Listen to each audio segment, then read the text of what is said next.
सिंह रास ही 12 राशींपैकी 5वी रास आहे। या राशीची आकृती सिंहासारखी असून सिंह राशीचा स्वामी हा सूर्य आहे। वार रविवार असून अंक 1 आणि 4 आहे। ही राशी पूर्व दिशेची स्वामिनी असून शांत लक्षणांनी युक्त आहे। स्वभावाने स्थिर आहे। पांढऱ्या रंगाची असून तमोगुणी तत्वाची आहे। जातीने क्षत्रिय असून दिवसा बलवान आहे। हिच्याद्वारा हृदयाचा विचार केला जातो। हिचा विशेष स्वभाव हा मेष राशी सारखा असतो, म्हणजेच थोडासा तापट किंवा एकदम फटकळपणे बोलून टाकणे। पण एक यांच्यातला महत्त्वाचा गुण म्हणजे हे जे गोष्टी ठरवतात अगदी त्यावर ते ठाम राहतात। उगीचच कुणासाठीही ते आपले मत किंवा ठरविलेल्या गोष्टी अजिबातच बदलत नाही। सोबतच हे कर्तव्यनिष्ठ खूप असतात। तर ही पाहिली आपण एक थोडक्यात माहिती सिंह राशीबद्दल। आता हा महिना जानेवारी महिना आपल्या राशीला कसा जाणार आहे ते आपण आता पाहूयात। हा महिना आपल्या राशीला संमिश्र फळे देणारा असा जाणार आहे। महिन्याची सुरुवातच अगदी शुभ कार्याने होईल। बऱ्याच दिवसांपासून तुम्ही जर घर खरेदी करण्याच्या विचारात होता तर आता ती तुमची इच्छा पूर्ण होणार आहे आणि म्हणून महिन्याची सुरुवात अगदी दणक्यात होणार आहे। तुम्हाला तुमच्या मनाप्रमाणे अगदी तुमच्या स्वप्नातल्या प्रमाणे घर मिळण्याची दाट शक्यता आहे। तरी अजिबात प्रयत्न सोडू नका। पूर्ण महिना हा हर्ष आणि उल्हासाने भरभरून असा जाणार आहे। घरात आपल्या जोडीदाराशी संवाद साधाल। त्यातून आपले काही कौटुंबिक समस्या किंवा अडचणी असतील तर त्या सर्व दूर होण्याची शक्यता आहे। नवीन कल्पना सुचतील। घरामध्ये काही नवीन गोष्टी तुम्ही खरेदी कराल किंवा काही नवीन वस्तू तुम्ही खरेदी कराल। आपल्या घरात सुवार्ता कळतील। कोणी कुटुंबीय त्यांच्या करिअरमध्ये किंवा शिक्षणामध्ये जर स्ट्रगल करत असतील तर ते त्यामध्ये सफल होऊन तुम्हाला भरभरून आनंद त्यातून तुम्हाला मिळणार आहे आणि घरच्यांनाही त्यामुळे भरपूरच आनंद मिळेल। आपल्या मुलाबाळांपासून आपल्याला शुभ बातम्या कळतील आणि त्यामुळे आपल्याला आपल्या मुलांबद्दल अभिमान वाटेल। आपलं नाव मोठं केल्यामुळे आपल्याला एक मानसिक समाधानही मिळेल। कुटुंबामध्ये नवीन जबाबदाऱ्या आपल्या अंगावर पडतील। सोबतच वेगवेगळ्या आव्हानांना तुम्ही सामोरे जाण्याची शक्यता आहे। याला आपण घाबरून न जाता धीटाने सामोरे जा। पूर्ण कुटुंबियांनी एकत्रित सामना करा, म्हणजेच सर्व काही ठीक होईल। कोणालाही बोलताना त्यांच्याशी थोडंसं सांभाळून बोला, कारण आपल्या बोलण्याचा वेगळाच अर्थ ते काढण्याची शक्यता आहे। नकळत आपण त्यांची मने दुखवाल, म्हणून थोडीशी आपणच जबाबदारीने काळजी घ्या। घरामध्ये काही धार्मिक कार्य घडतील आणि त्यामुळे आपल्या मनाला शांती मिळेल। कुटुंबामध्ये सुख शांती लाभेल। कोठे प्रवास करण्याच्या विचारात असाल तर थोडेसे थांबावे, कारण प्रवासामध्ये काही अनिष्ट घडण्याची शक्यता आहे आणि म्हणून गरज नसताना प्रवास शक्यतो टाळा। परंतु खूपच गरज आहे, अजिबातच त्याला दुसरा पर्याय जर नसेल तरच तुम्ही प्रवास करा, पण तोही खूप काळजीपूर्वक। आपल्या परिवाराच्या स्वास्थ्याची काळजी घ्या, कारण अचानकपणे कोणाची तब्येत बिघडण्याची शक्यता आहे आणि त्यामुळे थोडीशी सावधानता तुम्ही बाळगावी। एखाद्या नवीन कार्याच्या विचारात असाल तर ते कार्य करण्यासाठी आपले मित्रमंडळी आपल्याला आनंदाने मदत करतील। काही कारणाने आपल्या मनामध्ये काही चढ उतार राहतील। विचारांचे भरपूर गोंधळ उडण्याची शक्यता आहे आणि सोबतच या सगळ्यातून आपलं मन अशांत राहील। त्यामुळे विशेष करून तुम्हाला जर असं काही जाणवलं तर लगेचच त्यावर तुम्ही उपाय शोधा। आपल्या आयुष्यात अचानकपणे अशा काही प्रसंग घडतील की त्यातून आपलं आयुष्यच बदलेल। आपला भौतिक जगापासून आपण अलिप्त होऊन अध्यात्माकडे आपण वळण्याची शक्यता आहे आणि त्यामुळे आपलं जीवन पूर्णपणे बदलण्याचीही शक्यता आहे आणि याचा तुमच्या आयुष्यामध्ये सकारात्मकच बदल घडेल। वेगवेगळे तुम्हाला अनुभव मिळतील। महिन्याच्या सुरुवातीला प्रत्येक कार्यामध्ये आपल्याला आपल्या पालकांचे पूर्णपणे साथ मिळेल आणि त्यामुळे आपल्याला कार्य करण्यामध्ये भरपूर आत्मविश्वासही वाढेल। सोबतच आपल्या पालकांना तुमच्याबद्दल अभिमान वाटेल। महिन्याच्या शेवटी एखाद्या धार्मिक कार्यासाठी कोठे बाहेर गावी जाण्याची शक्यता आहे। घरामध्ये कोणाच्या विवाहासाठी जर तुम्ही प्रयत्न करत असाल तर ते देखील अंतिम टप्प्यात पोहोचण्याची शक्यता आहे। त्यामुळे घरातील वातावरण एकदम बदलून जाईल। घरामध्ये हर्ष आणि उल्हासाचे वातावरण राहील। आपल्या मित्रमंडळीमध्ये जर कोणाशी आपले वाद चालू असतील किंवा एखाद्या गोष्टीवरून मतभेद झालेले असतील तर तेही मिटण्याची शक्यता आहे आणि आपली मैत्री पुन्हा नवीन विश्वासाने नात्याने प्रफुल्लित होईल।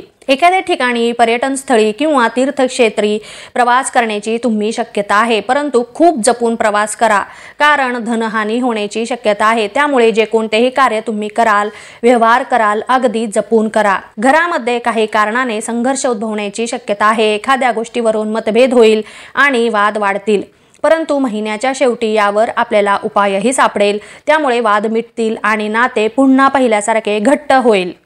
आर्थिक बाबतीत काही कौटुंबिक समस्या उत्पन्न होतील, त्यामुळे अचानक खर्चही वाढतील, त्याचा थोडा विपरीत परिणाम आपल्यावर पडेल। आपल्या परिवारजनांमध्ये स्थावर वडिलोपार्जित मालमत्तेवरून काही मतभेद निर्माण होण्याची शक्यता आहे, यावर आपणच समंजसपणा दाखवून उपाय शोधण्याचा प्रयत्न करा, म्हणजे हे सर्व बंद होईल आणि गैरसमजही दूर होण्याची शक्यता आहे। व्यावसायिक वर्गाला आपल्या व्यवसायानिमित्त कोठे बाहेरगावी प्रवासाला जावे लागेल। जर नवीन व्यवसाय करण्याच्या विचारात जर तुम्ही असाल, आपल्याला आर्थिक मदत लागण्याची शक्यता आहे, परंतु कोणतेही कर्ज घेताना आपल्याला भरपूर अडचणींना तोंड द्यावे लागेल आणि त्यातून योग्य तो मार्गही आपल्याला सापडेल। नवीन एखादे प्रकल्प किंवा करार करणार असाल तर थोड्या आर्थिक बाबींमध्ये समस्या निर्माण होतील आणि पैसे गुंतविणार असाल तर सावधतेने गुंतवा, कारण इथे पैसे बुडण्याची शक्यता आहे। नोकरी करणाऱ्यांना त्यांच्या नोकरीच्या ठिकाणी आपल्याला दिलेले जे काम आहे ते पूर्ण करण्यासाठी वेळेचे योग्य नियोजन करावे लागेल आणि त्यामुळे आपल्या कामाला पूर्ण करण्यासाठी योग्य ती मदतच मिळेल।